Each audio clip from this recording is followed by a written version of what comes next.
Salut, c'est Romaric. J'avais envie de parler de d'agir. Il y a certaines personnes avec qui, lorsqu'on parle d'idées philosophiques ou pratiques, pensent qu'on doit d'abord être irréprochable pour les avoir. Bon là, bien entendu, tu te doutes que je commence à parler un petit peu d'écologie, d'actions concrètes qui permettraient de préserver l'environnement, etc.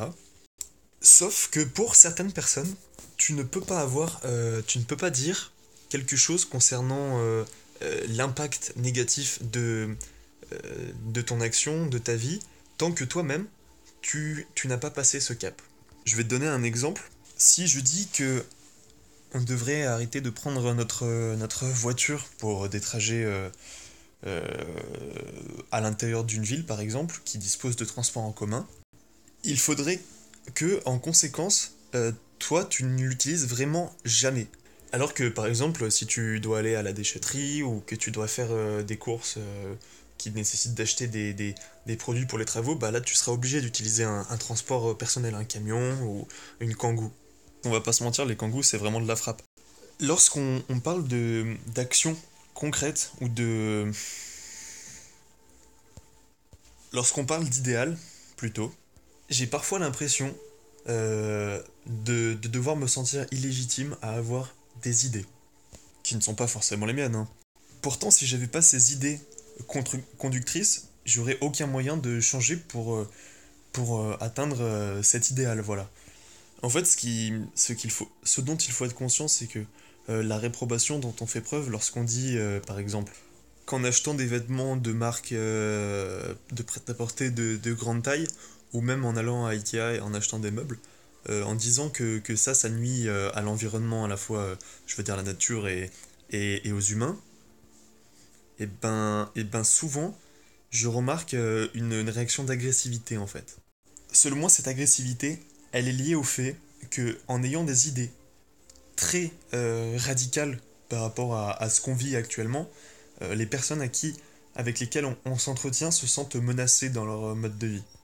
Si je te dis arrête de prendre ta voiture, ça pollue, tu vas me répondre plein de choses, notamment ah ouais, bah toi tu prends plus ta voiture, ou ah ouais, et comment je fais pour me déplacer maintenant que j'habite à Pourtant, ça me semble intéressant de différencier l'idéal, l'objectif à atteindre, de la situation courante. C'est comme pour les philosophes, tu vois.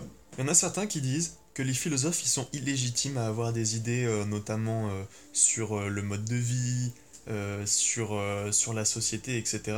Alors que eux-mêmes ne seraient pas prêts à accepter leur propre doctrine ou seraient incapables de trouver une manière pratique de l'appliquer dans la société.